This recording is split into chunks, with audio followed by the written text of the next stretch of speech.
Priyanka ma'am, मैं अभी 10 से 15 मिनट आपको चक्र के बारे में बताई हूँ, तो आपने क्या समझा एक बार बताएंगी?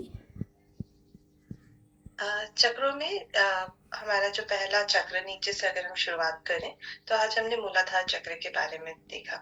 मूलाधार चक्र की स्थिति अगर हम देखें तो ये हमारे गुर्दा और हमारे पेल्वियम रीजन के बीच का जो स्पेस है, पेल्वियम रीजन जिसे हम बोलते हैं, हाँ। ये वहां कहीं पे स्थित होता है। इसका रंग एक गहरे लाल रंग के भांति होता है और इसकी जो आकृति रहती है वो कमल के फूल की 4 पंखुड़ियों के समान होती है। बिल्कुल। और इसी के नीचे ये माना जाता है कि कहीं ना कहीं कुंडलिनी का स्थान होता है। स्थान होता है। कुंडलिनी मतलब कि एक सुप्त शक्ति जो हमारे अंदर हमेशा सोई हुई अवस्था में ही पाई जाती है, मगर कठिन तपस्या और तप के बाद ही वो कुंडलिनी कहीं ना कहीं जागृत होती है। हमारे ग्रंथों में ये भी कहा गया है कि कुंडलिनी या फिर ये जो मूलाधार चक्र है, यहाँ पे सुषुम्ना, इंगला और पिंगला नाड़ी का स्थान होता है, मिलन होता है और यही ऊपर की तरफ होते हुए जाती है। इसमें हमने आज ये भी देखा कि किस तरीके से हमारी पिंगला नाड़ी को शक्ति, जो कि उसका स्वभाव एक गर्म स्वभाव होता है, उसे यमुना जी से कंपेयर किया गया है। और उसी तरीके से हमारी जो इंगला नाड़ी है, जो कि शांत ठंडी होती है, उसे गंगा की भांति, और उन दोनों के मिलन को सरस्वती की भांति बताया गया है सामान्य मनुष्य को समझने के लिए।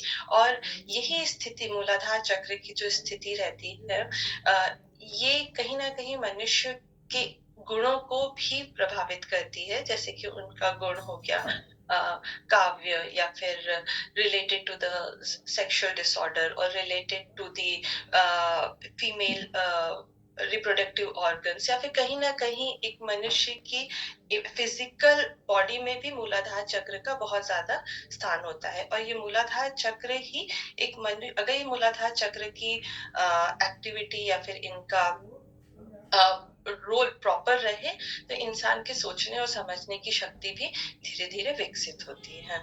यही हमने आज पढ़ा। और इसका जो इसके 4 वर्ड्स हैं, शब्द हैं, वो कौन कौन से हैं? लम बताया था। लम बीज लम मंत्र है। पढ़ा भी इसके साथ। और हाँ, लम बीज मंत्र है मूलाधार चक्र। लम भी हाँ। इसका। और हाँ, इसके 4 अक्षर जो हैं बताया है, बहुत ही इजी है।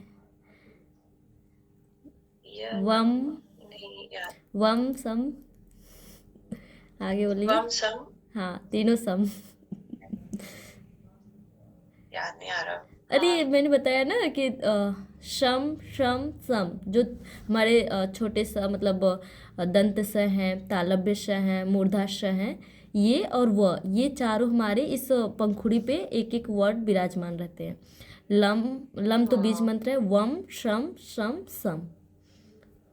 और इसके गुण क्या है? गुण मतलब सूंघने का है या फिर फील करने का हाँ, है? इसका इसका जो गुण है, इसमें गंध है। ये गंध उसी तरीके से जैसे कि पृथ्वी की गंध है। हाँ। पृथ्वी का गंध भी सुगंध है या फिर गंध है। हाँ, उसकी गुण, उसका गंध है। प्रॉपर्टी उसी तरीके से स्मेल। मूल का भी प्रॉपर्टी या फिर गुण जो है वो एक गंध है। और इसमें इंद्रिय, से एक आपकी स्मेल ज्ञान आती इंद्रियों में इसका कौन सा है, ऐसे ज्ञान इंद्रिय क्या है गंध का? है। नासिका। और कर्म हाँ, इंद्रिय? मल त्याग, उपस्थ। मल हाँ, त्याग, कर्म इंद्रिय इसका मल त्याग है। बंद। हाँ, और इसका वायु स्थान? आयुष था। वायु कौन सा होगा? मतलब प्राण वायु एक होता है, तो ऐसे ही अपान वायु सम। अपान। अपान। अपान अपान वायु होगा वायु। और क्योंकि इसका नीचे की स्थान तरफ नीचे की तरफ शक्तियों है। को खींचती है। बिल्कुल बिल्कुल। हम्म। ठीक है, बहुत अच्छा। काफ़ी कुछ अपने ध्यान में रखा। और मुझे ऐसा लगता है कि आप पहले से भी पढ़ी हुई हैं, तो काफ़ी कुछ चीज़ें आपको पहले से भी पता है और बहुत अच्छे से एक्सप्लेन किया।